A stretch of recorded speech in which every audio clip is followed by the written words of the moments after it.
Bon Bon glanced at Lyra, who had been incessantly tapping out a tune with her hooves for a minute now, and tried to focus. On a cutting board in front of her sat the last apple in the entire house. She steadied her grip on the knife and sliced the apple precisely down the center. Lyra grabbed her half before Bon Bon could put the knife down. Yay! I'm so She somehow fit the entire half apple in her mouth. so hungry. Bon Bon nibbled on her half, despite her stomach begging her to follow Lyra's lead. There was no point in scarfing the whole thing down in one bite, not when there wasn't anything else to eat besides candy. Filling up on sugar alone made her irritable, and made Lyra even more annoying than normal. You've got the bit bag, right? Lyra gave a nod and held up a small cloth sack bulging with coins. Mm-hmm. This is gonna be so much fun. Bon Bon pounded her hoof on the counter. I'm so sick of hearing you say that! This is serious, Lyra. We're out of food! And since you can't cook, clean, count to 10, or hey! Since you can't be trusted with anything basic, you're definitely not running the shop on its big opening day. Bon Bon prodded the bag with bits. Until the candy starts selling, this is all we have. This has to feed us, so make sure you buy everything on the shopping list. Apples, carrots, cheese, eggs, hay. Lyra lifted the bag out of reach with her magic and stuck out her tongue. Settle down, Bonds. My name is Bon Bon. Settle down, Bon Bon. I'll buy us a bunch of food and stay out of your precious kitchen and the shop. Lyra rolled her eyes. And the boring old shop. It's not boring. It's clean. It's organized. It's boring. Bon Bon gritted her teeth and pointed at the door. Get out. Don't come back without food. Lyra saluted her. Aye, aye, Captain. Have fun selling insect cavities. Bon Bon stomped out of the kitchen, pausing only so she could catch the sound of the door latching behind Lyra. At long last, she was alone, free to bask in the cleanliness, sensibility, and the lingering desire to lock all the doors and windows while Lyra was out. If only that air-headed mare wasn't family. They were each a portion of Candy Heart. Did that make them sisters? She shivered at the thought. Arch nemesis sounded more appropriate. She approached the shop's front door and took a deep breath. In the past week, she'd cleaned every surface, stocked every display case, and pried off every window-covered board. Lyra's only contribution, to use the term loosely, was repainting the sign outside. At least she spelt candy right. All it took was a quick hook movement to flip the sign on the front window from closed to open.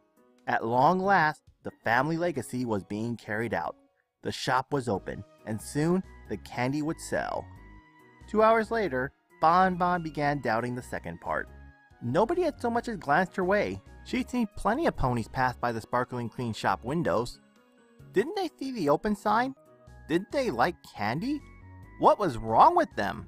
Annoyances aside, there was a certain pleasantness to the solitude. Simple pleasures like counting the candy in the display cases or polishing the countertops just wouldn't feel the same with some other pony present. But still, she needed some customers. Without customers, she wouldn't sell any candy. And without sales, she couldn't buy ingredients to make more candy. But the thought of starving was a distant second on her list of worries. At long last, a silhouette slowed to a stop outside the shop window. Bon Bon gasped and made a mad grab for her pencil. She stood behind the counter, perched over the massive journal she dug out of the attic, and waited. Why had some pony given Candy Heart a journal for her birthday present anyway?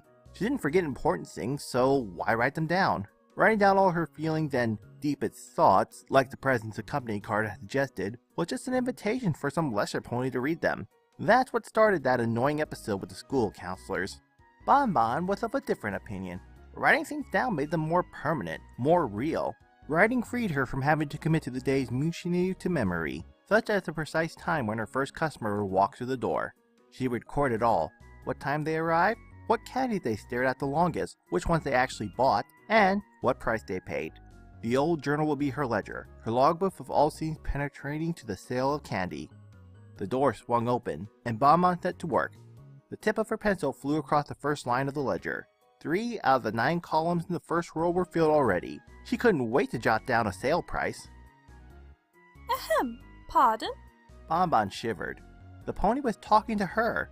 Her eyes left the ledger and regarded her customer, a white mare with an overly styled purple mane. Good afternoon. I don't believe we've met. The mare smiled. I must say, it's lovely to finally have the shop open again. Bon Bon replayed the mare's words in her mind, confused at how none of them were related to the sale of candy. The mare raised a hoof to her mouth and giggled. I suppose I've gotten ahead of myself. I am Rarity, Ponyville's resident and upcoming fashionista, and the proprietor of the newly opened Carousel Boutique, just up the street. I thought it only proper to introduce myself to a fellow business owner. Rarity's words reached Bon Bon's ear, but traveled no further. Bon Bon stared, unblinking, in hope that this babbling apparition would either go away or morph into an actual customer. Rarity's smiles faltered, and she looked away. Well, I assumed it would be proper at least. I'm sorry if I've been too bold or come at a bad time. Bon Bon was quite sure that there would never be a right time for talking to this mare. I sell candy? Rarity's eyes lit up. Oh, yes, I noticed. As it so happens, my little sister's birthday is coming up, and she does have quite a bit of a sweet tooth. At last they were getting somewhere. Bon Bon silently counted the seconds that Rarity spent eyeing the merchandise.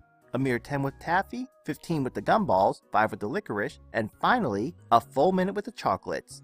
Bon Bon had reserved the display case by the register, the shop's centerpiece, for her namesake candy. Half of Mom and Dad's recipes were devoted to variations on that one perfect seam, something delicious wrapped in chocolate. Bon Bon left her hollow position by the ledger and followed Rarity from the opposite side of the glass. Rarity's silence, Bon Bon knew, said it all. She was in awe at the vast chocolate selection, not to mention its aroma. Any moment now, Rarity would buy no less than a dozen bonbons and be on her way. She'd tell all her friends, and half the candy stock would be sold before closing time. Rarity lifted her gaze from the chocolates to meet Bon Bon's stare. Darling, please don't take this the wrong way, but my little sister would be terribly disappointed if she thought I'd given her a box of plain chocolates. Bon Bon reared back on her hind leg. They're not plain. Don't you see the labels in front of each kind? Rarity gave a quick nod and attempted to smile. Yes, of course, darling. The selection is indeed impressive, and I have to say that the mere thought of caramel oat swirl has me sorely tempted to purchase a few myself, but She raised a hoof and, to Bon Bon's horror, pressed it to the glass. aside from the labels, these all look the same. I do applaud the avant-garde chic of identical bonbons, but I'm afraid my little sister is far too young to appreciate it. If I were to take a caramel oat swirl and place it in a box with a lemon zest and a daisy double mint, my poor little sister would only see 3 identical chocolates and assume they were plain. There's a certain lack of variety in the presentation that a great many residents of Ponyville, shall we say, struggle to appreciate. Bon Bon held her hoof to her chest as she looked over the legion of little chocolate soldiers, her army for waging war against panic and starvation. The perfect uniformity of bonbons, her crowning achievements, meant nothing. Or still, her heart was still beating. She had spontaneously died prior to this awful moment. But I... Dear, are you all right? Bon Bon shook her head. Her death wish was about to be granted. She was going to die on the shop's opening day and without having sold a single bonbon. And then Lyra burst through the shop's door. Why did the shopping list have so many little numbers and checkboxes on it? Lyra had been standing in the middle of the market for 10 agonizing minutes, missing out on an untold amount of fun because of the dumb shopping list and her dumb, almost empty stomach and dumb bonbon making her do this dumb chore. At times, she'd come close to cracking Bon Bon's nefarious code. She'd fix her eyes on one line and read, and then some pony nearby would laugh. She'd glance around in hopes of finding them and overhearing the joke, and then be stuck starting all over. Her carefree walk from the house seemed like forever ago. What she wouldn't give to be trotting down the quiet streets again, smelling all the flowers, looking in all the windows, and sticking her tongue out at the quickly vanishing candy shop. The market was just too crowded. That had to be it. She couldn't focus in a place like this. There were too many smells to smell, too many signs to read, and too many ponies lined up to buy things. How come all these ponies in line looked so content? Didn't they realize how crushingly boring standing in line was? A bright red stallion, as big as he was muscular, brushed past her. The apples in the cart he was pulling looked delicious, almost as delicious as he did. Lyra's stomach rumbled as she shut her eyes tight. Shut up, brain, shut up. Gotta buy food. Gotta buy food. Something tapped her side. You okay, Sugar Cube? Lyra shook her head. No, I'm confused. I'm hungry. My walls are closing in. Who are you? The name's Applejack. Applejack tipped her hat as Lyra opened her eyes. Can't say I've seen you around before. You new in town? Lyra nodded. 100 explanations flew through her head, each further from the truth than the last. Yes, I'm Lyra. Me and another pony are running the candy store now. Applejack smiled. Do tell. About time someone opened that place again. I still remember going down there with Big Mac for fudge when we were fools. That was until, well, I don't suppose you knew the previous owner. She skipped town about a week back. Lyra shook her head and tried to hold back her giggling, not to mention her desire to imitate Applejack's accent. I definitely don't know who that is. Applejack's smiles faded away as she looked down the street. That shop used to be a family business going back generations, up until a mayor by the name of Candy Heart inherited. This was getting fun. Candy Heart, and Lyra by proximity, had no memory of Applejack, for good or ill. Oh, did you know her? Applejack shook her head. Not well. It's for the best, truth be told. Why is that? Well, how do I put this? You ever try kumquat? What? Applejack mentioned over to a nearby fruit stand. She pointed a basket full of what looked like miniature oranges. How much for just 2, Barry? The purple mare behind the stand grinned. You sure you don't want a dozen, AJ? Just 15 bits. Applejack rolled her eyes. I'm sure. I'll give you 2 bits for a pair. Okay. Just remember, there's other ponies like 'em too, so you better stock up before I run out. Applejack dropped 2 bits on the table. Yeah, I'll think about it.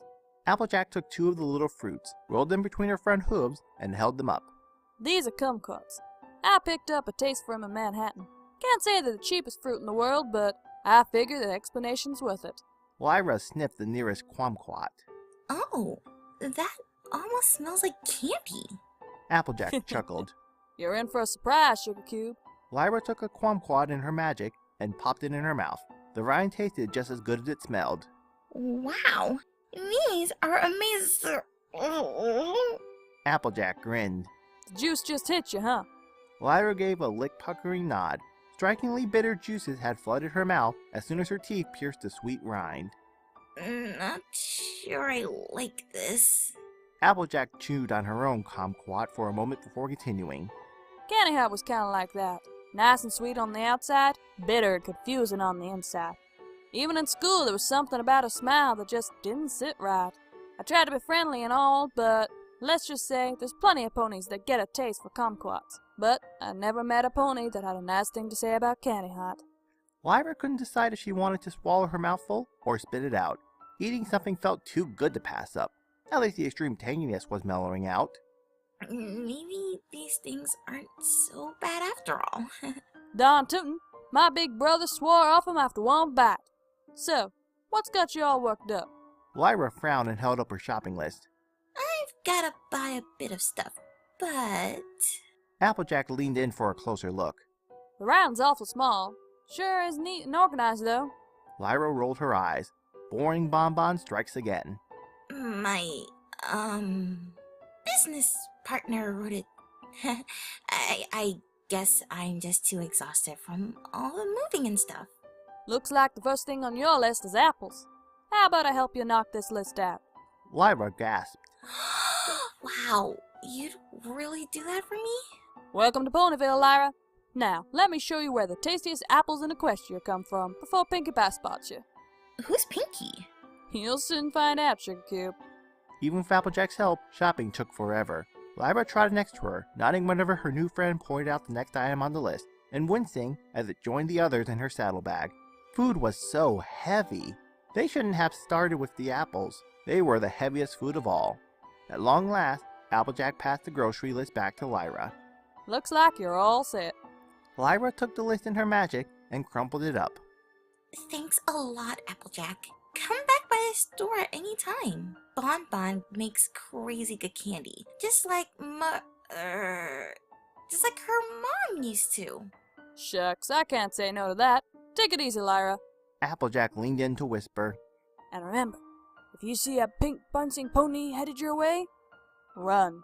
Lyra nodded, even though this pinky pony sounded like a lot of fun. The walk back home was uneventful, but not in a boring sort of way. Lyra didn't feel much like sniffing flowers or making faces in windows while she had 1,000,000 pounds of groceries weighing her down. That just left talking to herself. Hi, I'm Applejack. I say y'all and stuff, and I like weird fruit, but I'm super nice. She lowered her eyebrows and scowled. I'm Bon Bon. I hate music. I can't imagine anything besides candy and bits and grocery lists. I also hate fun. A gentle breeze brought a whiff of the fruit she'd bought to her nose. At least you picked some nice food for us to eat. Her bonbon impression voiced a reply. And I'm going to be so shocked that dum-dum Lyra bought it all by herself. Lyra held her head up high. But I did. I got all the groceries, and I did it all by... Okay, fine. Applejack helped out a lot. Next time, you've got to make the list easier for me, Bon Bon. No check boxes, more pictures. The taste of kumquats came back to her. Sweet, enclosing bitter. No wonder you hate me. I can't even buy food by myself. I had to get help. Ugh! The candy shop's front windows lay a few footsteps ahead. A little coat had his face pressed against the glass. Daddy, can we go in and look at the candy? A stallion came up and led him away from the window. You don't want to mess with the pony that lives there, Truffle. I'm surprised the crazy mare even bothered opening the shop back up again. Lyra rushed forward and blocked as much of the street as her forelegs would allow. Hi there! The colt waved. The stallion raised an eyebrow. Lyra gave them the biggest smile. You're talking about Candy Heart, not Bon Bon, right? The stallion nodded. Yeah, who's Bon Bon? It took all of Lyra's will to maintain her smile. Why, she's only the friendliest, smartest, nicest, bestest candy maker ever. I run the shop with her now. Candy Heart moved away. The stallion frowned. That's nice, I guess. This place still gives me a bad feel. Lyra leaned down, no small feat, while lugging groceries, and winked at the colt. Did I mention that every good little filly and colt gets free samples today? The Daisy Double Mint is my favorite. The colt's eyes lit up, and he turned to his father. Can we go, Daddy? Can we? Please? The stallion chuckled. Well, alright. We'll take a look and get you that free sample right after lunch. Thank you, Miss... Lyra stuck out her hoof. I'm Lyra Heartstrings, and you're cute. She bolted for the shop door before the stallion could reply. The sweet scent of sugar did nothing for her blushing cheeks or her aching jaw. Smiling this much made her face hurt. But she couldn't stop now. There was a customer in the shop, a mare with the most beautiful purple hair ever. How did she make it curl like that? Bon Bon gasped. Lyra? You're back. The words, "Help me," were practically painted on Bon Bon's panicking face. Or maybe it was "kill me." Either way, it was improvement over the "I'll kill you" that Lyra was used to seeing in her eyes. Hey, Bon Bon. How's the big opening day going? Bon Bon was shaking like she just stepped out of a freezer. Not good. There's something wrong with all my recipes. They don't say anything about decorating. Lyra trotted behind the counter and dropped her saddlebag on the floor. Ooh, like drawing on the candy? I can do that. Bon Bon tried to smile, but skepticism wouldn't let her. I don't know. And I'm with a customer right now. Rarity backed away. Oh, no, that's quite all right. I'm sure I've worn out my welcome already. Lyra managed to laugh, but only by thinking about pouring melted ice cream on Bon Bon's head. But you haven't tried the free sample. Bon Bon tensed up. Free samples? Free? Lyra pulled a tray of bonbons out of the nearest display case and set it on the counter. Right. I forgot to put that on the sign outside, didn't I? She then leaned into Bon Bon. We should put under new management on there too. Turns out some ponies still think Candy Heart runs this place. Bon Bon snorted. She wouldn't open the shop again. She didn't even like candy. Lyra gave Bon Bon a shove towards the kitchen. Candy Heart was a real kumquat, right? Why don't you go get the paint so I can fix the sign? Rarity let out what could only be described as a flagrant overuse of the letter. That's the best chocolate I've ever tasted. Forget caramel or swirl. Could you please have a dozen assorted bonbons? Actually, make that 2 dozen. I'm sure I can convince Sweetie Belle that not knowing which is which is just part of the fun. Lyra and Bon Bon let out simultaneous cheers, the first of many. Candy Heart sat on the floor, adding up the tick marks on the padded wall. To the doctors and orderlies, the walls were a sterile white. To her, it was a chalkboard filled nearly to capacity. 173 days were checked off on her mental chalkboard, 1 week shy of fulfilling her court-mandated period of observation and assessment. Not that she's given the idiot doctors much to observe and assist, of course. She'd been passing psychological evaluations since grade school. The whole process was rote by now. Rote was all she was good for, unfortunately. An empty tray lay by her side, her morning meal and medications doubtfully consumed. Did they assume the pills were working on her, turning her back into a functional member of society? Pills for the hoof or the head were for curing sick ponies. No drug could alter her mind. At least, not the portion of it that she still possessed. Her time here, forced though it may be, wasn't a complete waste. The solitude gave her time to adjust to her newfound handicap, to feel out the dredge of creativity and organization that the incantation had left her with. There wasn't much of either quality left, but at least she moved beyond robotically harvesting spell ingredients. If she'd ventured onto that nature preserve at midnight instead of noon, she might have gone unnoticed, or she might have been eaten by a dragon. What if scenarios were largely beyond her, at least for now? Candy Heart's invisible chalkboard was mainly tick marks, the only thing worth nothing. The only other thing that she could visualize was the incantation. It started with small photographs she found in an ancient spellbook she pilfered from the restricted section of the Royal Canterlot Archive. The language was adequate, and yet poignant. The title of the spell read, "For the Exorcism of Undesired Qualities." The final word had caught her eye from the start. Quality. The spell itself was riddled with words too. At no point did the spell confine itself to leaching impurities out of a diamond like the offer intended. It was a magic of more general uses, assuming the spellcaster gave it enough thought. After the neat paragraph came the wild zebra scribbling she found on a dried papyrus left in the museum. A potion to make thoughts and traits manifest, to make the emotional physical. Combining these two desperate magic sources, unicorn spells casting and zebra potion brewing was the key to removing everything holding her back. There would be no more loneliness, remorse, or regret. Everything that debased her, everything that brought her down to the level of other ponies would be gone. The quest she started upon earning her cutie mark would finally be complete. And not by excelling at some mere talent, she herself would become the best, the smartest, most perfect pony that ever lived. Her purified intelligence would rival that of Celestia's herself. At least that's what the incantation should have done. She'd make it right soon enough. The door's heavy bolt slid aside. A moment later, an orderly was standing next to her, regarding the white walls with his usual vapid expression. He cleared his throat and spoke in a sick, Trottingham accent, the backward speech that was a nay incapable in this routine corner of the world. Never did figure what you saw in that wall, Miss Candy Heart. Your time with us is just about up. 7 more days and you got to clear out. Candy Heart nodded. Yes, I know. He picked up her tray and set it on his back. Been such a model patient you have. Wish you could have a word with a few of your neighbors for me. She sooner cursed his whole family, both verbally and magically. She sooner jabbed the corner of the tray in his eyes and dashed through the open door. If only she still had a unicorn horn. If only she still possessed the creativity to plan an escape and the organizational powers to execute one. The incantation had stripped so much of her away, sinking too hard, both hurt and tingled, like trying to flex an amputated limb. All that remained was the very core of her being. Pure, burning ambition.